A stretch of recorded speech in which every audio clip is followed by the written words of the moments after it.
Let's go live anyway. All right, we are live on Smarter San Diego. Derrick Evans here. I've got some of my homeboys here. Jay Lee is in the house. There he is, fixing cars, doing man stuff. Kehlani Kreutzberg is here. Kehlani, what's up, brother?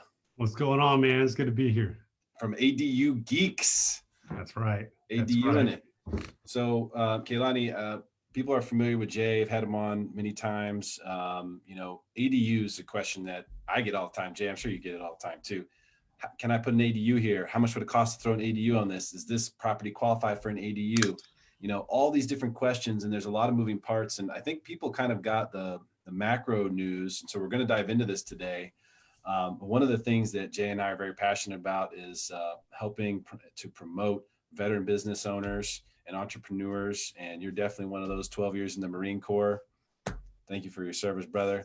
Thank you. And so, when you and I talked in preparation for this, we talked a lot about transitions, entrepreneurship, purpose, how important those things are. And so I'd love for you to kind of wrap with us about sort of how you've built your purpose around what you're doing, with ADUGeeks, and then we'll jump into some questions on it, if that's cool with you. Yeah, man. I'll just dive right into this. So 12-year Marine Corps veteran. Once I got out in 2012, joined the reserves, did some good stuff with the reserve community. And then during that time, I worked in the civilian sector with an organization called Ernst & Young as a CPA. And I did that for about 5 years, crunching numbers, doing tax returns, doing absolutely no good for the community. So you lasted 5 years at that place? Five years. I hit that 5-year mark and I was like, I'm out of here. I said, you know what, Marine Corps officer, I can do more for the community than what I'm doing now, right? No longer. Nothing against CPAs, by the way. Yeah. We need y'all. Y'all are great. I mean, look at me with the glasses. We're bean counters. We're nerds. It is what it is. But there was something inside of me that just fell asleep and literally died once I left the Marine Corps. And it wasn't until I rediscovered what my purpose was, not a mission that the Marine Corps gave me, not a mission that anybody else gave me, but what my mission was. And I realized that Kehlani is in the business of people. That's who I was as a Marine Corps officer. And so what I ended up doing was quitting that 6-figure job and starting a nonprofit, I'd say about 4 years ago, called Cannies and Canines, where we housed homeless veterans and paired them with homeless dogs. And now those guys are doing great stuff on a small ranch, 289 acres out in East County, continuing the good work that they've been doing. 3 years of that, I think while I was there, we housed 27 homeless veterans over 3 years. Awesome. We got some new leadership in there, some fresh energy, and that gave me the chance to step aside and start something new. I'm speaking to the entrepreneur in me as a veteran. And if there's a veteran watching this, I want them to understand every single veteran is an entrepreneur. Every single veteran has the CEO spirit within them. The level of responsibility, I don't care if you're an officer or enlisted, the level of responsibility that you're used to, and then coming out to the civilian world, no employee job will match that unless you do your own thing and live your own purpose. 100%. Veterans, right? So for me, my drug of choice, my cancer, my addiction is this entrepreneurship kick. I don't go to sleep until midnight. I wake up at 05, 06 in the morning and I'm grinding. That's what I have to do.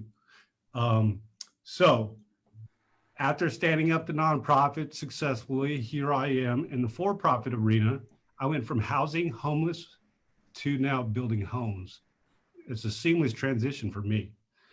And so what kind of homes am I helping build? They're called ADUs, accessory dwelling units.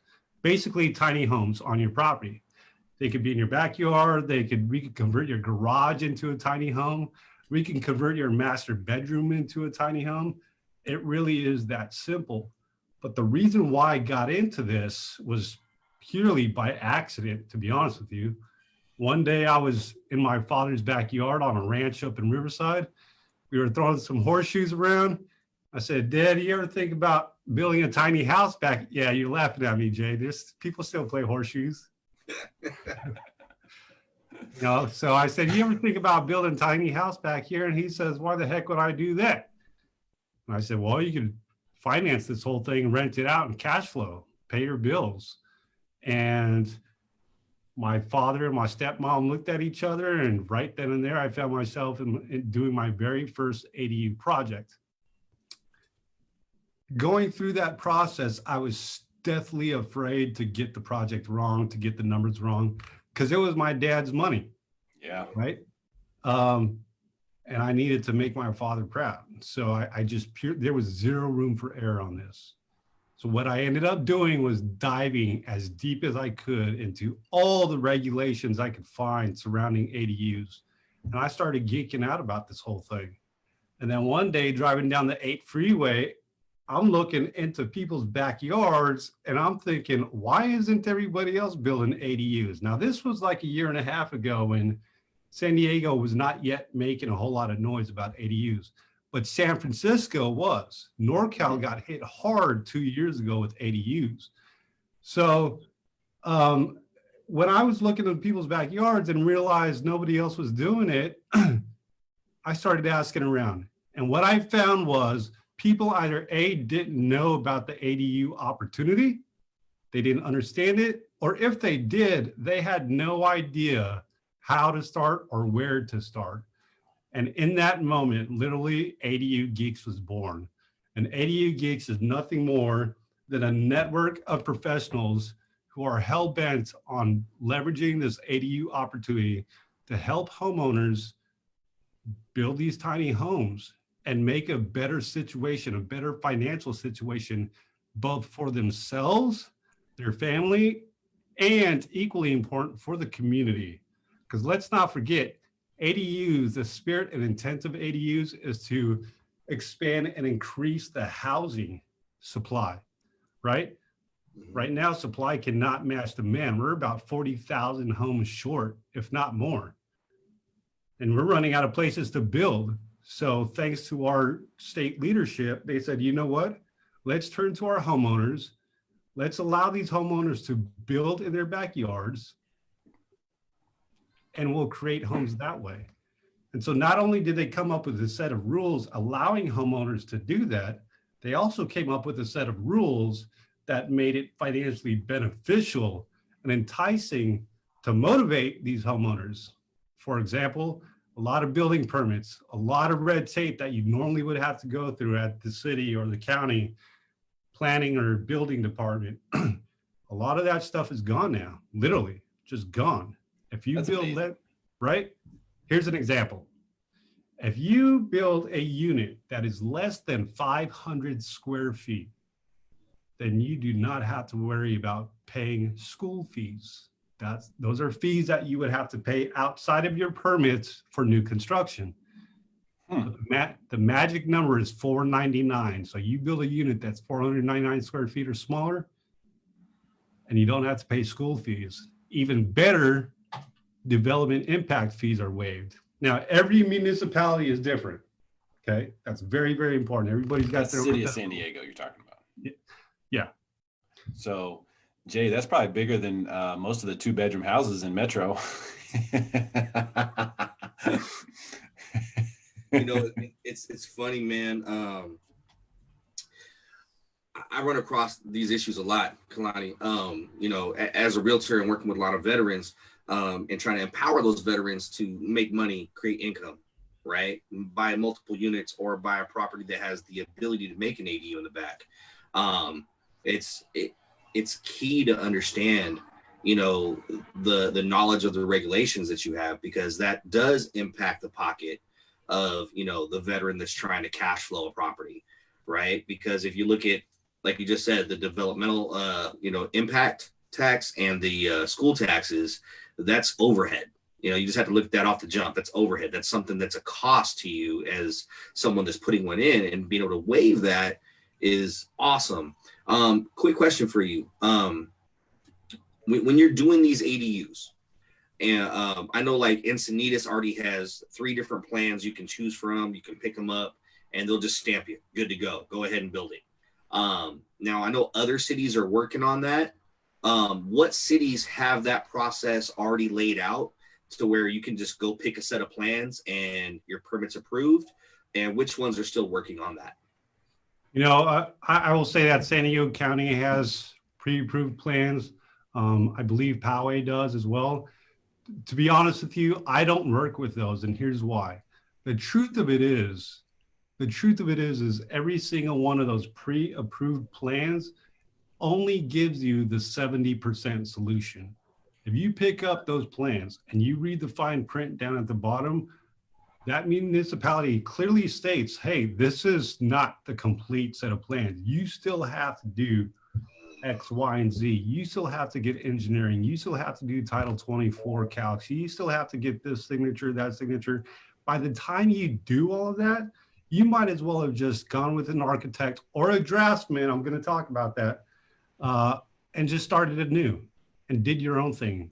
Every property, this is very important, every property has its own fingerprint, okay? Every property presents its own set of dynamics that you have to work with or work around. And those pre-approved plans do not, it's instead of providing the missing piece to the puzzle, it's giving you the puzzle with without the pieces. Okay. So I'll tell you why these municipalities came out with those pre-approved plans. Because when the state came out and said, hey, announce to the world, we're going to do this ADU thing. Mm-hmm. If you read the rules, they made it mandatory that all of these local municipalities proved to the state that they were going out of their way to encourage this ADU movement. So what's one of the things that they did to do that?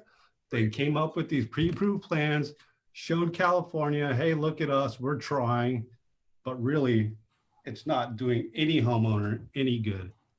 I don't know one homeowner that has actually used one of those things to the T and went from there. Every single person who has shown me one of those pre-approved plans, I was able to go detail by detail as to what else they were going to need to get those plans approved.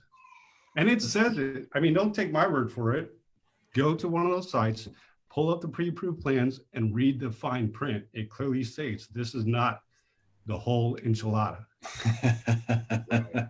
That's good to know. That's good to know, because I was under the same assumption, honestly, that would be the best way to go, is to like get the pre-approved plan instead of, you know, trying to go recreate the wheel.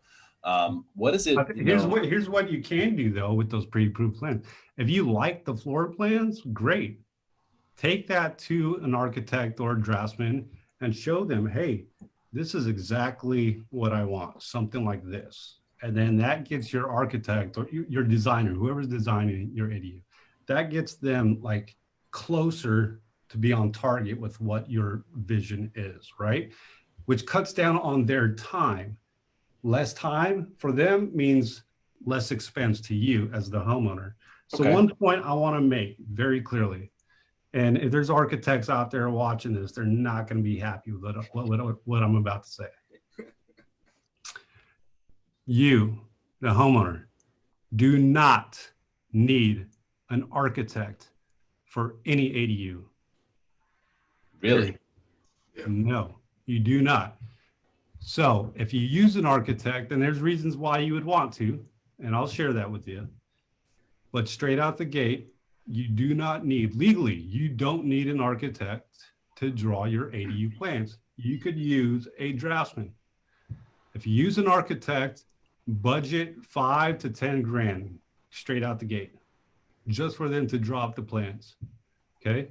If you use a draftsman, depending on the square footage and the complexity, you could budget 3,000 to 5 grand tops. And 5 grand is expensive for a draftsman. Okay. Here's the rules. any draftsman can draw up blue plans that are worthy of getting permitted by the city or the county, as long as it doesn't exceed 2 stories. Hmm. And ADUs cannot be greater than 2 stories. Are you seeing a lot of 2-story ADUs? A lot of people doing that? I am not, no. I think most people are doing the smaller ones, right? Because like the big advantage here, I'm not used to Zoom. I don't know if I have to like manually cut or if it's just cutting on its own. The big advantage in the concept behind the ADU is that, hey, you know, the ground is what's really expensive here. And that's already paid for.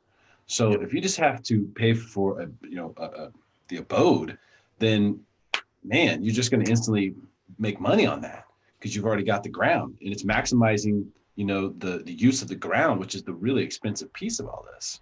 That's right. We're talking square footage that's not being used. I want to wrap up this point I'm trying to make about architects versus draftsmen. There are absolutely times when you may want to consider using an architect. Remember, I talked about every property has its own fingerprint, its own set of dynamics that you have to work with, okay? Which means every ADU project isn't always clear cut, right? I'm working on a project now where before you even start the ADU, there's all kinds of zoning, code enforcement issues going on with the existing structure. That is a project that I don't feel comfortable bringing in a draftsman on that. So I brought in an architect to deal with those issues in a responsible and efficient way. And then we move on to the ADU. But outside of that, to the extent possible for all of my clients, I'm trying to save them as much money as possible, get them to the starting line, which isn't the blueprints. The starting line is breaking ground, and then getting them across the finish line, which is when they're handed the keys and releasing out their ADU. So even though I said clearly that you don't have to use an architect for ADUs, which I stand by that, there are times when you would want to consider that, okay? That's important. Now, going back to the point you were making, Derrick, square footage. As an entrepreneur, as a businessman, if I was owning, let's say, a restaurant, the name of the game is, how do I maximize every single square foot in the restaurant to generate revenue, right? Okay, so keep that in mind. As a homeowner, think about your backyard that isn't doing anything. You're not using it for anything. It's not producing any income. Or think about that garage where you've got that car parked in your garage, okay? That square footage is costing you money. It's an opportunity cost, because the opportunity is you could build an ADU, finance it over 30 years, meaning your financing costs will be relatively low, and then lease it out at market rate and cash flow. So if we started today, on average, if we started today, I could have you renting out your ADU in 6 to 7 months from now. That's cash flow for the next 30 years. Talk about ROI. I have yet to find any property around here where the ROI over 30 years, even if you finance, is less than 200%. I would expect that. Yeah. And 200%? 200%. Yes. If you take your cash flow, right, extrapolate that over 30 years, that's your net income. Right. So divide that by literally both, not just the costs, but also the financing costs. And the ROIs are ridiculous. I just came from a property on Normal Heights off of East Mountain View. Beautiful area. The retail per square foot in that area is around $700. Right. $700 per square foot. Okay. If we're building at $250 a square foot, that difference is your built-in equity. Wow. Essentially. So and then you lease it out. So if he finances this, it's a small garage conversion. We calculated right around $450 a month. A studio, 240 square feet. he could lease it out for $1,400. That's $1,000 cash flow a month. Times that by 12 months, times that by 30 years if you're doing 30-year finance. And we came up with well over 200% on ROI. Now check this out. This is where it really gets fun. If you as a homeowner did just that, but moved into the ADU and then rented out the front unit, right? So now we rent out the front unit for $2,700. The financing on the ADU was X amount. We calculated this ROI to be 700%. That's bonkers. So what am I really saying? If you're a homeowner, look around, take a look at your backyard, take a look at that garage that you're not using or the car that's parked in there, and really think about the square footage and the ROI that you are throwing away. I want to make this point clear.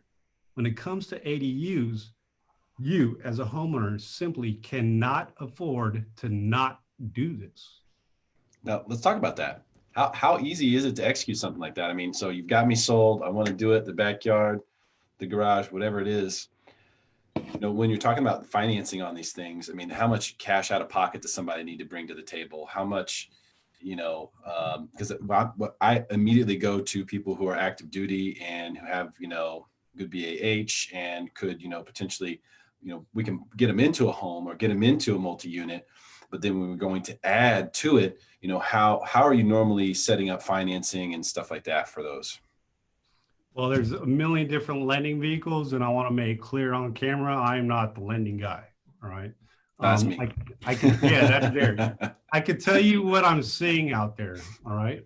I'm seeing a lot of 203K loans being used. Really? Okay. A lot of 203K loans. And I personally love using that loan. There's a lot of benefits. It's paperwork intensive, and a lot of contractors out there hate using this type of loan because there's a lot of admin requirements on them, but it protects the homeowner to the max. And I'll talk about that in a few minutes. But what I would like to educate homeowners on is when you're thinking about an ADU, when it comes to the cost, you have to think about two things. Separate the build of that unit, the cost of construction. We call that in the industry hard cost. Okay, hard cost. When you talk to a contractor and they're bidding on a contract job for you, they are talking about hard cost. What about the soft cost? The soft costs are the expenses that you're going to incur before you even get to the hard cost, before you even get to the starting line. Soft costs can be anywhere from design fees, whether you're using an architect or a draftsman, engineer fees, whatever other consulting fees. If you've got to bring in other consultants to sign off on the blueprints, to submit them for permits, and then your permit fees. If you build larger than 500 square feet, you got to pay school fees. If you build larger than 750 square feet, you then have to consider development impact fees.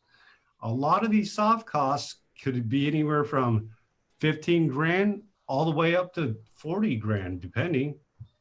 That's pretty high. But the point is you have to consider the soft cost. That's the cost to just play the game.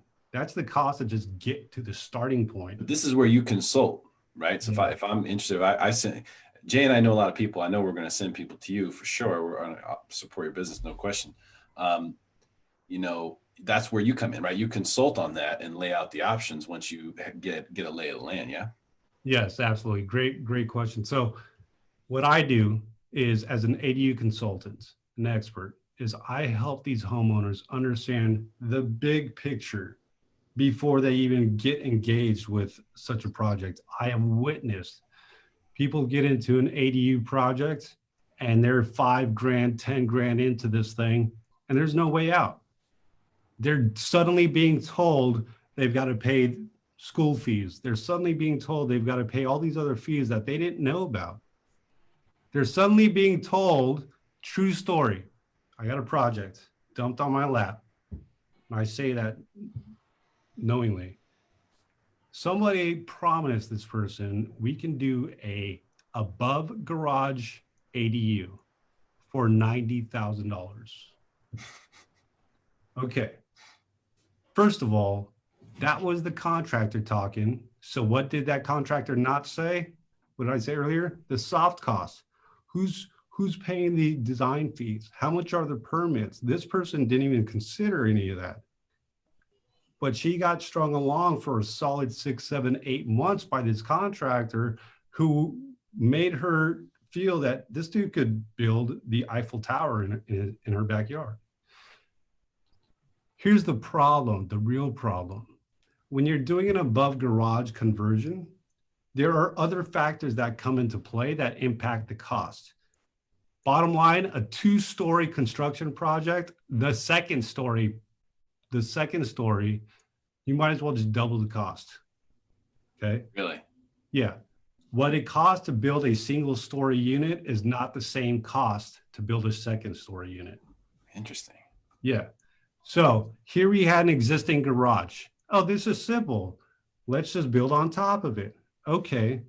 Well, before we do that, what we had to consider, and I educated her on this, is we have to consider the footings that the existing framework is sitting on. Because when that garage was built, it was built for that single story unit. It wasn't, those footings were not built to support the added weight of a second story unit. So we had to bring in an engineer and test those footings. There's several ways that we could test it and make sure that those footings were strong enough. But the point is that was a cost that nobody had talked about. And yet this person went for so long, months, I think I said 6, 7 months, before anybody gave it to her straight. Like, this is what you're dealing with. This is why the project is taking forever, because these people don't know what's going on. Yeah. So all I'm trying to do is educate the homeowner on the big picture before they get started on it.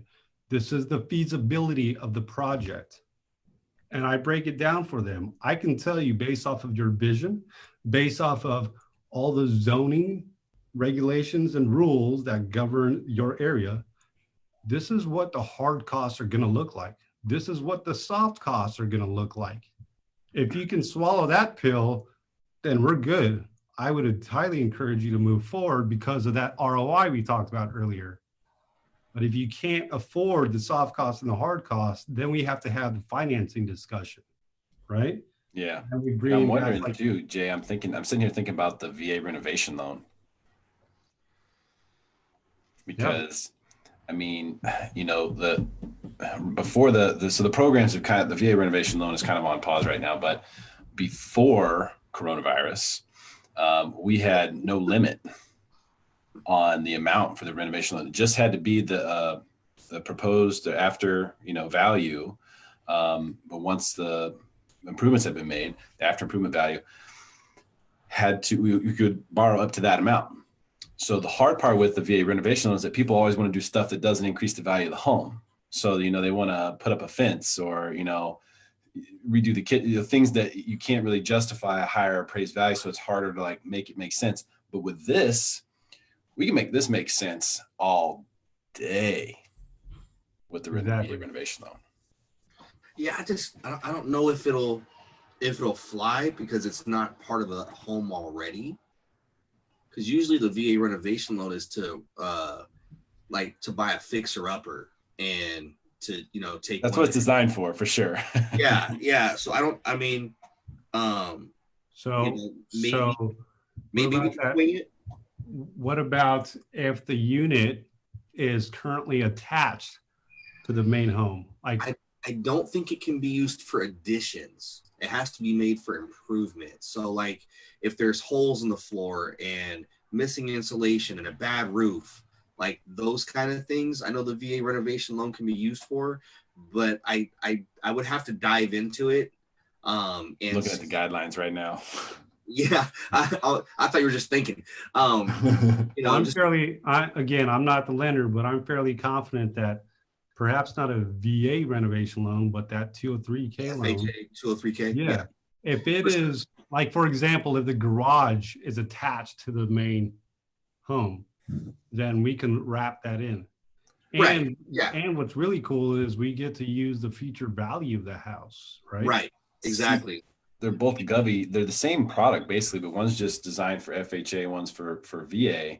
Yeah. They're both the government renovation loans. They fall under the same bucket. That's why when you said you were doing 203K, I was like, if you can do 203K, we should be able to do the VA. I'm going to check in on that.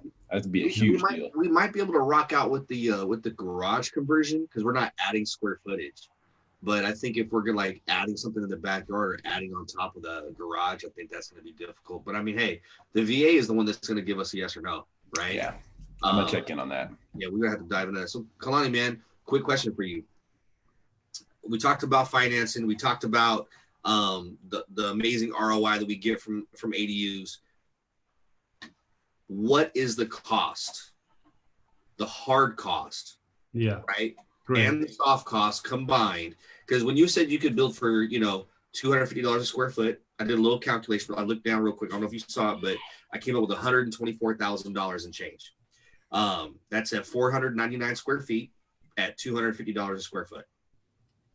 Now, if you're adding the soft cost of a designer, like a draftsman, and I love that you said draftsman because I have one already, and I also have an architect. So whenever I need one or the other, depending on what it is, you call that one or you call this one. And like a draftsman's I'd say a fourth of the cost of an architect for something simple. But when you do like a whole home edition or, you want to build a home, I would go with an architect. Right. But when it comes to ADUs, people know me for saying this. We're not building the Eiffel Tower here. Oh, no, not at all. I agree. Yeah, I agree 100%. So I'm just saying, so let's say $3,000 for a draftsman, right? How much are permits? Permits depends on the area. Permits could range anywhere from $4,000 up to $6,000 for the building permits. But here's what's really cool. Right now is a great time to do an ADU project because depending on where you are, San Diego County is waiving building permits for ADUs. Nice. Waiving. So is that county or does that include all the cities within the county? No, I don't. It's unincorporated? It depends on where you are at. But check with your local area. Check with your local area, the building department, and those you may find that your area is waiving the permit fees for ADUs. And so if you're doing 499 square feet, you're not only avoiding school fees, development impact fees, but depending on where you're at, you're also avoiding building permit fees. Gotcha. So at some point, I said it before, you really can't afford to not do this, especially if you guys are able to finance the project. Who cares what the financing costs are at some point? Like literally, who cares? Because you're going to be cash flowing so much, and that cash flow is thrown away money if you don't do this ADU. 100%, man. I agree. I just like to give people numbers because we have some clients that are very analytical. They want to know, well, I get it, I'm financing it doesn't matter because I'm gonna make money, but still, how much is it, right? So are we looking on average, what are you seeing? Are you seeing between 120 to 160? Are you seeing 250? What are you looking at normally on an ADU build? So that's a great question. San Diego market cost of construction is anywhere between $250 to $350 per square foot. That's the cost of construction going right here in San Diego.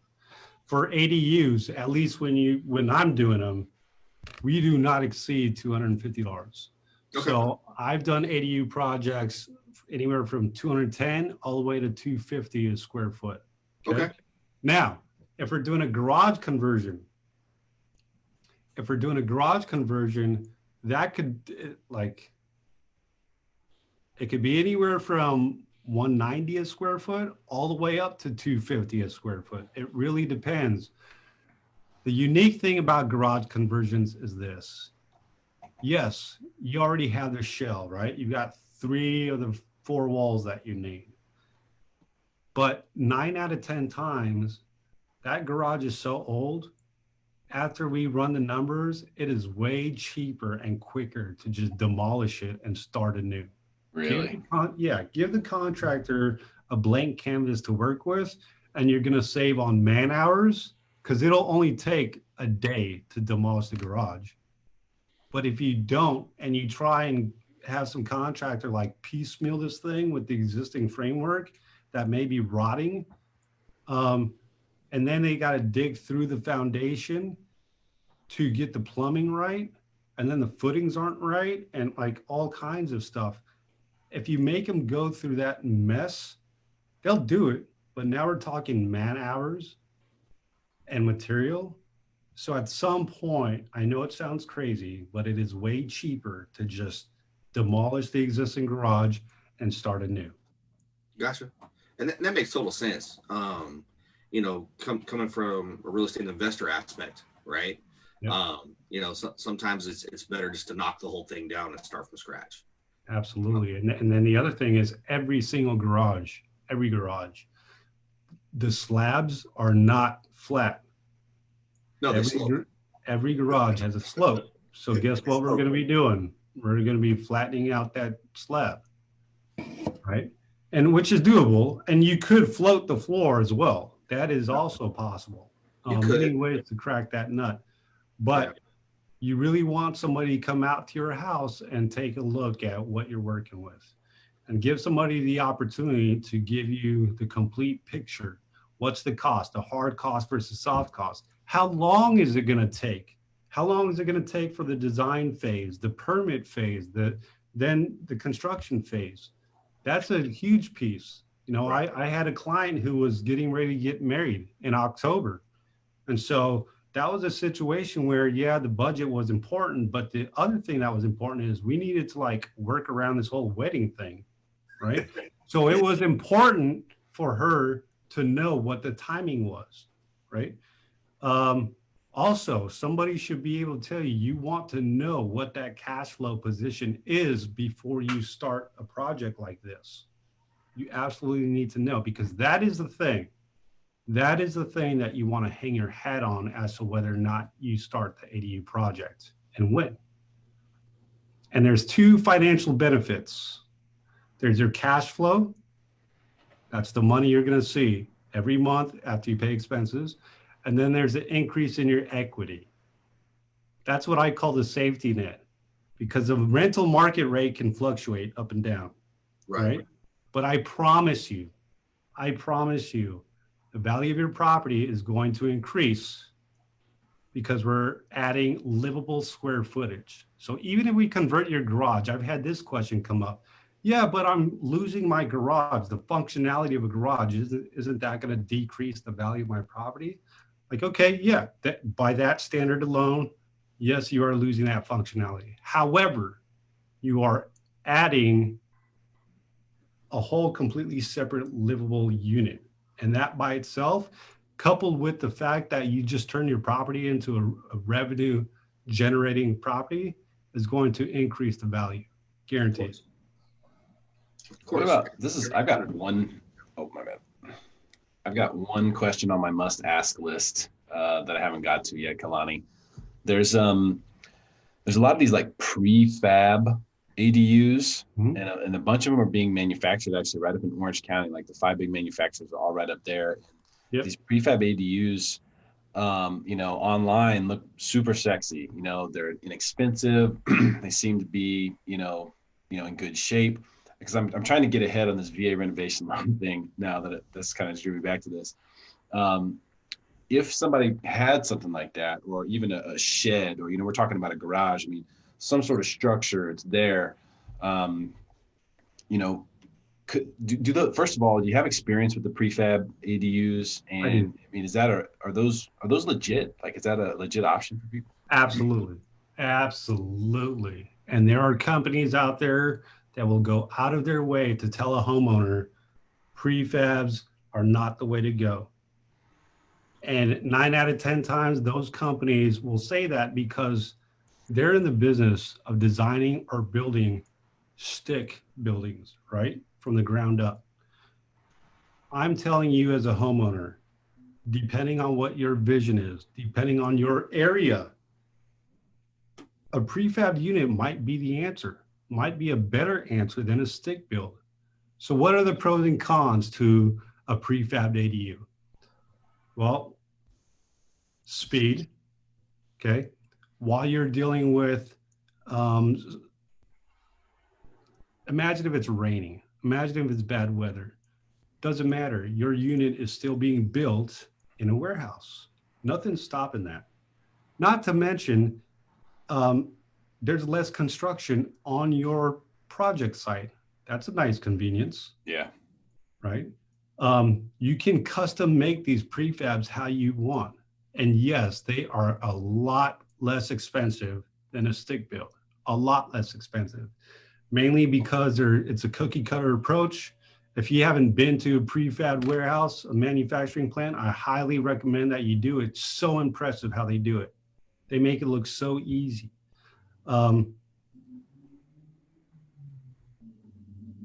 Lot cheaper. When I say cheaper, so we were throwing out, let's just use $250 per square foot as a benchmark for stick builds. Right. When it comes to prefabs, you're in like the 125, 160, maybe 170 per square foot, depending on your finishings. Right. So it is a lot less expensive for sure. What are the cons? The cons is, as I know, is the material that is used, it is not as good quality as if you did a stick build. And in the long run, that is going to impact how much value your property increases as a result of doing a prefab ADU. It's not going to increase as much as if you did a stick build. It just isn't. One of the other drawbacks is the idea that it's not going to look anything like your existing structure. And that's an important takeaway because the spirit and intent of ADUs is such that it looks architecturally similar to the existing unit, right? They don't want these ADUs looking like an afterthought, okay? So what happens when this prefab unit is a templated unit built off in some warehouse? The way you get around that is this. Get the prefab unit and tell them don't bother with the sidings. We'll finish the sidings once it arrives on the property. Okay, sounds good. They'll get you 99% there. They'll leave the sidings alone. It's literally a box that shows up at your house. Dropped on the foundation, bolt that foundation down, and then you start doing the siding. You call in a contractor to finish the siding on site and make it look exactly like your front house. You can use a handyman for that. Yeah. Yeah. You Jay are can do going to that. need. Just call Jay. Now let's talk about permits. Permits. These units are permitted by the I won't say the structure, the manufacturer. Okay, they go through the whole permitting process. That's so nice. You don't have anything to worry about there. I would say 7 to 10 weeks to build. Pretty fast. Yeah. And I know, listen, I first thought, prefabs, who wants a prefab when they're not the same quality as a stick build, or they obviously look like a prefab.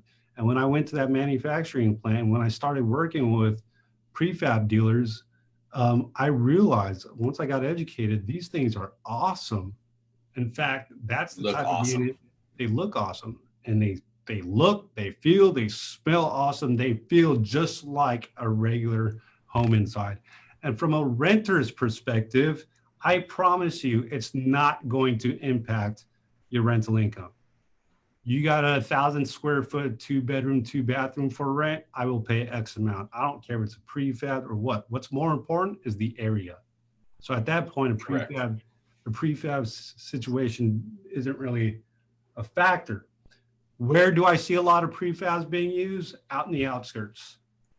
Like if you're in, this isn't to say you can't do it in the city, but like if you're in Ramona, if you're in Poway, if you're in Riverside, Temecula, right? Like, great. But there are some areas where prefab may not fit with the neighborhood. So if you're watching, the thing I want you to take away is Don't let anybody tell you prefabs are not the way to go. Explore that option, leave that option open for you. And if you need my help, give me a call. Dude, I'm looking at some right now, man, and they're pretty awesome. They're dope. That's what I'm Like, saying. You They know, are there's this dope. one right here, and it's Yeah. built in 90 days. It's 300 square feet, 15 by 20. It's got Now, a living room with a kitchen, like a living room and a kitchen, like half and half, and then a private bedroom and the bathroom, a full bath. I mean, these are legit. These are pretty cool. Yeah. think It's about the something to consider. logistics. Think about the logistics of these units. So Yeah. it's going to impact financing. That's usually the showstopper right there. Why? Because prefab units, the going rate is paid 30 to 50% down upfront. Okay. Fine. But then they want the remaining balance paid before that unit leaves the warehouse. That's where the problem lies for the homeowner, because I have yet to find a lending vehicle that will loan on a unit that is not yet on the property. Okay. So that's more for the cash customer. It's like what I'm thinking here, because I'm, we have a lot of focus on obviously serving all veterans, but people who are active duty, they come to San Diego, they want to get a piece of San Diego because one day they want to come back to it, right? And they want to make a good investment, and they want to build equity and do all the right things owning real estate. I think the garage conversion is going to be a sweet spot, and I'm going to see if the VA renovation loan will work for that. Based on what I've read here, it seems as though it would, but I'll have to get into some nitty gritty as far as plumbing, electrical, and some other things are concerned. But that might be the ultimate move, especially, if you're in a situation where you could do like what you said, where you go and you live in the garage and you rent out the big unit. You could put yourself in a real sweet spot, where you're essentially living for free. You got a free spot in San Diego. And then if you get PCS somewhere, now you rent that spot out too, and you're cash flowing crazy. Yeah, like Right. as we're talking about this, I'm thinking about all the clients that I have sold homes to that have big backyards, or 3-car garages, right? You change their third part of it out to a little ADU. So Kalani, with the prefab ones, the plumbing, the sewage, and all that stuff has to be built into the foundation before it arrives, right? Yeah. So do they provide plans to like a contractor with measurements of where everything needs to be for it to hook up? Nope. So they're responsible for the unit itself. That's a great point you bring up. So you're still going to need, let's say, a draftsman to come in and drop the blueprints to show where all the rough plumbing is going to go. They need to submit a site plan to get this thing approved. The building is going to be permitted, but you need approval to put this thing on your plot of land, right? So while the unit is being constructed in the warehouse, there's going to be a little bit of construction going on your project site to get prepared. Foundation, rough plumbing, rough electrical, etc. So that when the unit shows up, they just drop it, bolt it down, make it, certify it as a permanent unit. That's important for financing, and then move forward.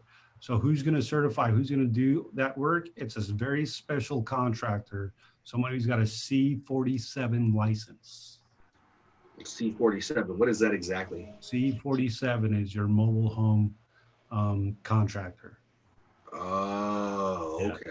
Yeah. So it's kind of like where like we get asked all the time, well, can I buy a mobile home, my VA loan? No, except for if it's has a permanent foundation. That's right. So it's the same type of deal for these prefab ADUs to get certified as a permanent foundation, and now can be considered part of the residence. Okay. That's right. Exactly. If you can figure out a way to come up with the cash, whether you borrow from mom or dad, or run a credit card up or whatever, you could always do the 100% cash out, VA cash out, if it makes sense. If the if the numbers make sense, that'd be a way to go and maybe use the prefab, get one of these units in place, and then adjust financing and fix things on the other side of it. because you're definitely going to see an increase in value. You add that square footage in there, you're going to get a real nice pop. I mean, another option, Derrick, is hard money. True. Right? Contact a hard money lender, and once you have it on the property, do a refi with the new appraisal for the property afterwards. So you refi your home, and the value jumps up. Then you cash out and you pay off the hard money loan.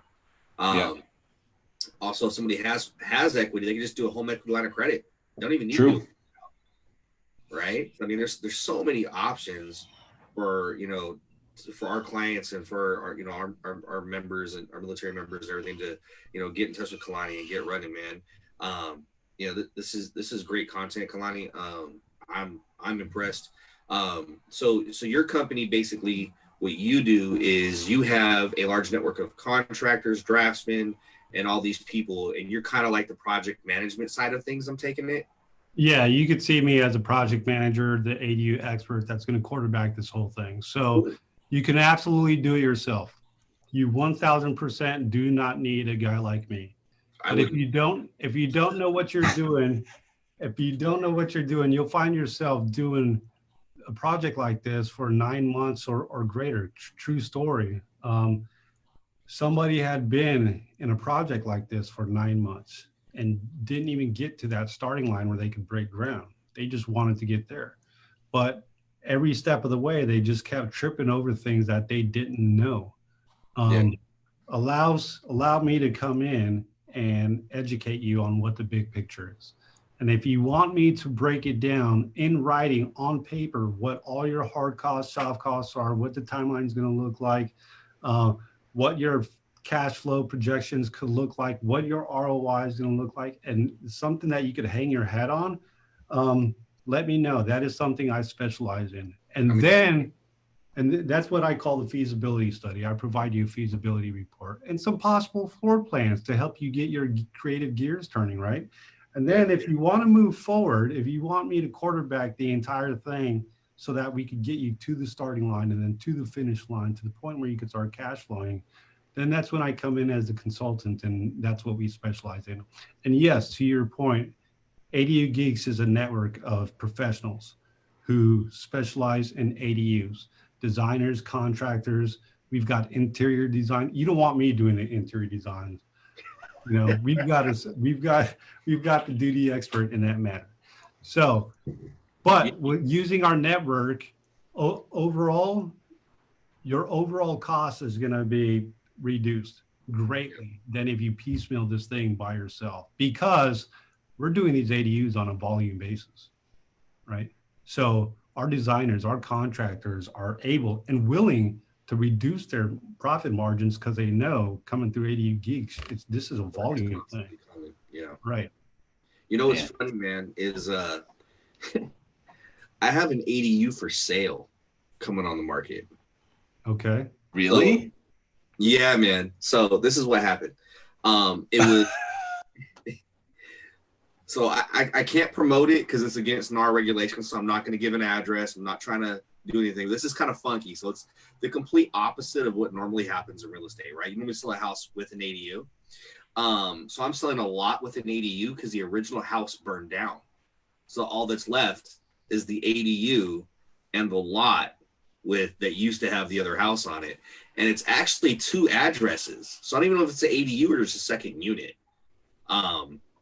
So it's kind of crazy, man. So the house right next door, they're building a huge, beautiful 3-story house where the other house would have been for this house. So it looks like those 2 houses burnt down, and the ADUs were the only things, the second units were the only things that survived.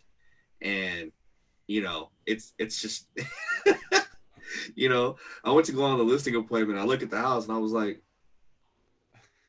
wait, really? Where is it though? Metro? North Park. Yeah. Oh. See, they're gonna be all right. Yeah, they're gonna be all right. I mean, that is a very unique situation. I was just getting ready to say, when it comes to ADUs, you are not allowed to sell them separately from the main unit. But I was not expecting that. Front unit burned down. Yeah, the house burned down. So there's 2 addresses there. So I don't know if it's considered an ADU or a second unit. but it looks like an ADU. It's a 1 bed, 1 bath with a kitchen, and that's it. Great point. Just so everybody knows, ADUs can have their own address. Yeah. Oh, that's good. Absolutely can. It's actually important if you want to, if you're using the VA home loan benefit and you want to count the income from rental, it's got to be from a separate address. It can't come from the same address. So that is one important consideration. That's why you can't qualify with income if you rent out your bedrooms or whatever, you know, to buddies and stuff like that. You can't use that to qualify. But if you have a separate address, that should really be the goal, I think, for an ADU structure and setup, would be to get a separate address. Is that a process that you help with, Kalani? If you just have a single address, do you help people get a separate address as well? Absolutely. That's a very simple process. Here in city of San Diego, it's just once you submit your plans, you just pay a fee. I think in city of San Diego, it's like $181 or something, or maybe it's 81. Can't remember. You just pay a fee. And ultimately, the postmaster is the one who assigns a separate address. So they just have like the letter B. I will say you're on mute, Jay. Oh, we heard him. I heard him. He said they add the letter B to it. Like, I can't hear you like guys. 123 Main Street, 123B Main Street. Is that how it works? Yep. Okay. Or half. Yeah. Yeah. So utilities. A lot of folks want separate utilities. Absolutely possible. From my perspective, in my judgment, it is not worth it. Okay. Not worth it. It's an added step. We're going to have to contact SDG&E, first get permission. They're going to dictate where we put this thing. We're going to pay extra costs. And in the end, it's just for the convenience for you to allow your tenant to pay their own bills, which is great. But what I would do is I would just include it in the rent and up the rent and just watch the utilities every single month. I would venture to say I'll probably cash flow on that alone. Yep. Every month.